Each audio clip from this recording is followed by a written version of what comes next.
पूर्वी पाकिस्तान के नागरिक जोरों से अपने लिए एक अलग देश बनाने के लिए आंदोलन कर रही थी और दूसरी तरफ पाकिस्तान पूर्वी पाकिस्तान के लोगों पर जुल्म कर रही थी। मर्दों को मारा काटा जा रहा था और औरतों पर तरह तरह के अत्याचार किए जा रहे थे। ऐसे में लगभग 1 करोड़ लोग पूर्वी पाकिस्तान से भागकर भारत में शरण ले चुके थे। ऐसी सिचुएशन में भारत को न चाहते हुए भी पाकिस्तान के सिविल वार में इन्वॉल्व होना पड़ा, लेकिन भारत ने युद्ध में हथियार तब तक नहीं उठाए थे जब तक कि पाकिस्तान ने खुद आगे बढ़कर भारत के खिलाफ युद्ध नहीं छेड़ा। पाकिस्तान को जवाब देना जरूरी था और इसके लिए भारतीय आर्मी तैयार बैठी थी। इसके बाद 1971 के वार में भारत विजय हुआ और पाकिस्तान के 93,000 सैनिकों ने इंडियन आर्मी के आगे सरेंडर भी किया था, जिसके साथ एक नया देश बना था बांग्लादेश। हालांकि इस युद्ध में सिर्फ बांग्लादेश का जन्म नहीं हुआ था, बल्कि एक और घटना हुई थी जिसको बहुत कम लोग जानते हैं। दरअसल अमेरिका बंगाल की खाड़ी में मिसाइल और न्यूक्लियर सबमरीन के साथ खड़ा हुआ था, लेकिन सवाल ये है कि आखिर यूएसएसआर को भारत का साथ देने के लिए आगे क्यों आना पड़ा। ऐसा क्या हुआ था कि अमेरिका पाकिस्तान का साथ देने के लिए भारत को बंगाल की खाड़ी में घेरना शुरू कर दिया था, और क्यों पाकिस्तान के साथ देने की जगह अमेरिका का एयरक्राफ्ट युद्ध छोड़कर भाग खड़ी हुई।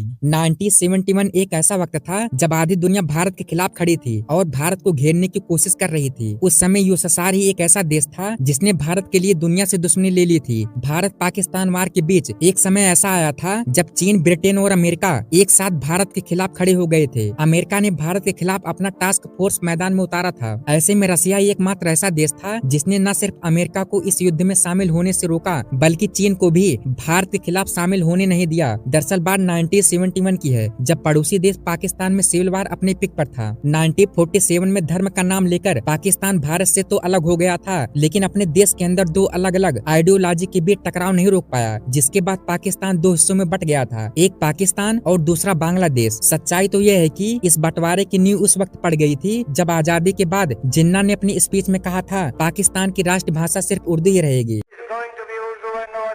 दिक्कत की बात तो ये थी कि ईस्ट पाकिस्तान में ज्यादातर आबादी बांग्ला भाषा की थी। ऐसे में उर्दू राष्ट्रभाषा बनने से ईस्ट पाकिस्तान के लोग खुश नहीं थे। ईस्ट पाकिस्तान वेस्ट पाकिस्तान के कंपैरिजन में इकोनॉमिकली ज्यादा संपन्न था। यहाँ बांग्ला बोलने वाले लोगों की संख्या अधिक थी। वहीं वेस्ट पाकिस्तान में ज्यादातर उर्दू बोली जाती थी और इधर के लोगों की मेंटालिटी भी अलग थी। ये खुद को सुपीरियर मानते थे, बात बात पर ईस्ट पाकिस्तान के साथ भेदभाव करते थे। यहाँ तक कि गवर्नमेंट की पॉलिसीज और मिलिट्री का पावर भी इन्हीं वेस्टर्न पाकिस्तानियों के हाथ में थी। इसके बाद 1970 में पाकिस्तान में चुनाव हुआ। ईस्ट पाकिस्तान की आवामी लीग पहली बार में 313 में से 167 वोट पाकर चुनाव जीत गई। पार्टी की ओर से मुजीबुर रहमान को प्रधानमंत्री बनाने की तैयारी हो रही थी, लेकिन वेस्ट पाकिस्तान को ये बात अच्छी नहीं लगी। पाकिस्तान की मिलिट्री, पाकिस्तान इलेक्शन कमीशन और वेस्ट पाकिस्तान लीडर सबने एक साथ मिलकर इलेक्शन को ही कैंसिल करा दिया। चुनाव जीत जाने के बाद भी मुजीबुर रहमान को कुर्सी नहीं दी गई। जो भेदभाव ईस्ट पाकिस्तान सालों से महसूस करता आ रहा था, इलेक्शन कैंसिल होने के बाद उसने देख भी लिया। ईस्टर्न पाकिस्तान के लोग इस भेदभाव को सहन नहीं कर पाए और उन्होंने पाकिस्तान के खिलाफ बगावत कर दी और अपने लिए एक इंडिपेंडेंट देश बांग्लादेश की मांग कर दी।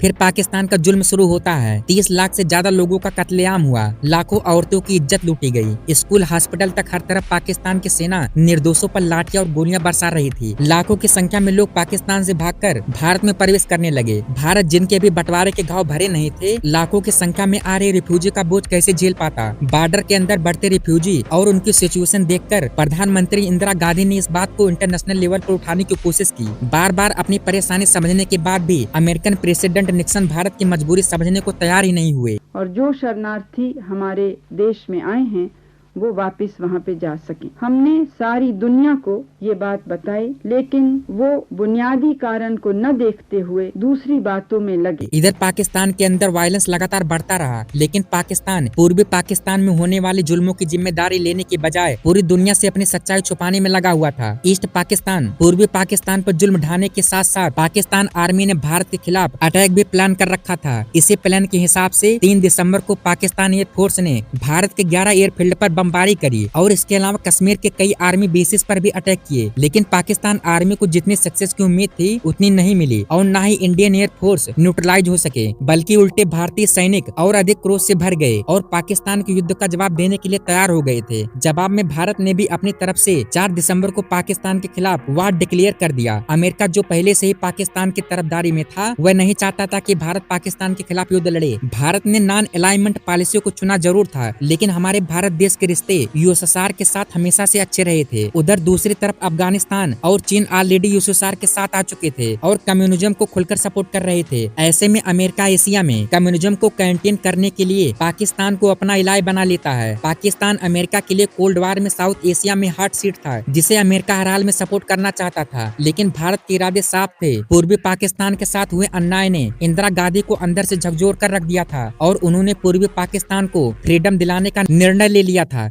बांग्लादेश में शांति के रास्ते से और वहाँ की जनता पर जो अत्याचार हैं वो रुके, जिसमें शांति से वो लोग रह सकें और शांति से भारत की जनता भी रह सके। जनरल मणि सैम और जगदीश सिंह अरोड़ा की लीडरशिप में पाकिस्तान की सीमा में बढ़ती चली गई। हमारे देश के जवानों ने पाकिस्तान के सरजमीन को हिलाकर रख दिया था। मन ही मन पाकिस्तान आर्मी अपने आप को कोस रहे थे। जब उन्होंने भारतीय शेरों से उलझने का सोचा था, पाकिस्तान का यह हाल देखकर अमेरिका बौखला चुका था। अमेरिका को अब लगने लगा था कि भारत कहीं बेस्ट पाकिस्तान को भी न कैप्चर कर ले। इसलिए वार के बीच भारत के सभी दुश्मन देश एक साथ मिलकर पाकिस्तान की मदद करने आ गए। अमेरिका भारत पर दबाव बनाने की कोशिश में लगा था। अमेरिकी प्रेसिडेंट रिचर्ड निक्सन ने इंडियन एम्बेसडर एल.के. झा को बुलाकर अपने तरफ करने की कोशिश की और साथ ही भारत यूएसए के अच्छे संबंधों को आगे बढ़ाने की बात की। लेकिन इन बातों से अमेरिका का मतलब साफ था कि अगर पाकिस्तान भारत का युद्ध हुआ तो यूएसए भारत के साथ खड़ा नहीं होगा। निक्सन ने यह भी कहा था कि अगर यूएसए के साथ भारत के अच्छे रिश्ते हैं तो अमेरिका भी पाकिस्तान के साथ जुड़ा हुआ है। एक तरफ भारत की मिलिट्री पाकिस्तान के खिलाफ कार्रवाई कर रही थी। इस समय भारत के प्रधानमंत्री इंदिरा गांधी रामलीला मैदान में एक बहुत बड़ी जनसभा में भाषण दे रही थी। उन्होंने खुलेआम कहा कि कुछ बाहरी ताकतें हमारे देश को धमकाने की काम कर रही हैं, लेकिन हम डरने वालों में से नहीं हैं। उनका मुंह तोड़ जवाब दिया जाएगा। हम आज सारी दुनिया में जो दबे हैं,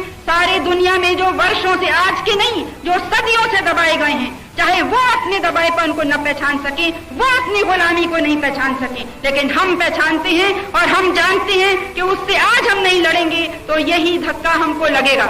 दरअसल पाकिस्तान तबाही से खींच उठा था। 9 दिसंबर को अमेरिका ने यूनाइटेड नेशन में चीन को रिप्रेजेंट कर रहे हुआंग हुआ को मीटिंग के लिए इनवाइट किया। मीटिंग में हेनरी किसिंजर, जो अमेरिका के फॉरेन पॉलिसी में एडवाइजर थे, उन्होंने हुआंग हुआ के सामने पाकिस्तान की दुर्दशा का बखान किया और कहा अब जरूरत है कि चीन पाकिस्तान की मदद करने के लिए आगे आकर भारत के खिलाफ मिलिट्री ऑपरेशन स्टार्ट करे। इसके बाद अगर यूएसए चीन के खिलाफ कोई कदम उठाएगा तो अमेरिका चीन का प्रोटेस्ट करेगा। हुआंग हुआ अमेरिका की इस राजनीति को समझ चुके थे। उन्होंने इस बार में पाकिस्तान के साथ खड़े रहने की बात की, लेकिन किसी प्रकार की लड़ाई में शामिल होने से साफ मना कर दिया। बौखलाए अमेरिका ने पूर्वी पाकिस्तान से अमेरिकी नागरिकों को निकालने के बहाने टास्क फोर्स 74 को वियतनाम से बंगाल के खाड़ी की तरफ भेज दिया। यूएसए एंटरप्राइजेज उन दिनों विश्व का सबसे बड़ा एयरक्राफ्ट कैरियर था। इस एयरक्राफ्ट में 70 फाइटर जेट्स और बॉम्बर्स थे। इसके अलावा साथ ही cruise missile, USA king, guide missile destroyer, USA Decatur और भी बहुत कुछ था। भारत के पास उस समय एकमात्र एयरक्राफ्ट आईएनएस विक्रांत था, जिसकी तुलना में अमेरिका का 7th फ्लीट बेड़ा काफी बड़ा और पावरफुल था। वार शुरू होने से 4 महीने पहले 9 अगस्त 1971 को ही इंडिया ने रशिया के साथ Indo Soviet treaty of friendship और कोऑपरेशन ऑफ 1971 पर सिग्नेचर कर लिया था, जिसमें एक नियम ऐसा भी था कि जब भी भारत पर कोई फॉरेन पावर अटैक करेगा तब यूएसए को भारत की रक्षा करनी होगी। सोवियत इंटेलिजेंस ने यह बात पता कर ली कि ब्रिटेन और अमेरिका ने मिलकर भारत को बंगाल के खाड़ी में घेरने की प्लानिंग कर रखी है। इसके लिए ब्रिटेन अपनी एयरक्राफ्ट कैरियर एचएमएस ईगल के साथ हजारों टन बम और डिस्ट्रॉयर लेकर बेस्ट साइज से भारत को घेरने की कोशिश कर रहे थे। वहीं अमेरिका एयरक्राफ्ट बंगाल की खाड़ी में बांग्लादेश की तरफ से भारत को उलझाने के लिए निकल पड़ा था, जिसके बाद यूएसएसआर गवर्नमेंट भारत की मदद के लिए तुरंत जुट जाते हैं। वहीं दूसरी ओर 10 दिसंबर को इंडियन इंटेलिजेंस एजेंसी के हाथ अमेरिका प्रेसिडेंट का वह मैसेज हाथ लगा, जिसे उन्होंने अपने सेक्रेटरी किसिंजर के लिए भेजा था, जिसमें लिखा हुआ था कि उनका 75,000 टन न्यूक्लियर एयरक्राफ्ट कैरियर अपने निर्धारित स्थान पर पहुंच गया है। इसके अलावा कुछ और बातें भी सामने आई, जिसमें अमेरिका प्रेसिडेंट निक्सन ने कहा था कि जब तक भारतीय सैनिक पूरा पाकिस्तान छोड़कर वापस नहीं चली जाएगी तब तक वह वारशिप आगे बढ़ती रहेगी। अब अमेरिका की मंशा साफ हो गई थी। इसके बाद तुरंत इंडिया ने सिक्योरिटी ट्रीटी के तहत मास्को से मदद मांगी। इसके बाद 13 दिसंबर को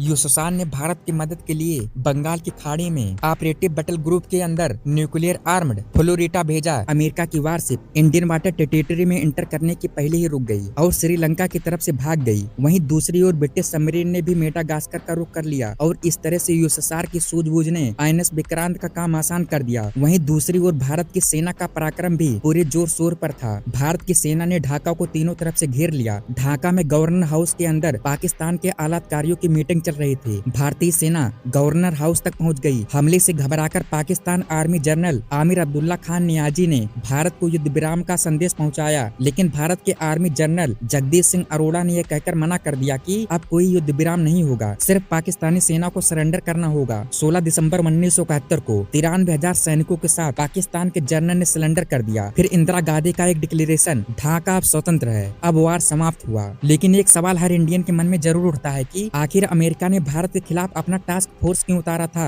दरअसल इंडिया की यूएसएसआर से बढ़ती नजदीकी अमेरिका को खल रही थी। ये वो दौर था जब यूएसएसआर अपने पांव बड़ा कर रहा था और ये बात सुपर पावर अमेरिका को बिल्कुल भी अच्छी नहीं लग रही थी। भारत पाकिस्तान वार में एक तरफ जहां अमेरिका, चीन और ब्रिटेन पाकिस्तान की मदद कर रहे थे, वहीं यूएसएसआर भारत के लिए एकमात्र सहारा बना हुआ था। अमेरिका के भारत पर खपा होने की एक वजह अमेरिका प्रेसिडेंट निक्सन की रिसिस्ट सोच भी थी। अमेरिका को इस बात का भी डर था कि अगर पाकिस्तान में भारत जीत गया तो एशिया में यूएसएसआर का विस्तार और अधिक बढ़ जाएगा। दोस्तों, 1971 का वार सच में बहुत ज्यादा जरूरी था। एक लाइक इंडियन आर्मी के लिए और कमेंट बॉक्स में जय हिंद जय भारत जरूर लिखें।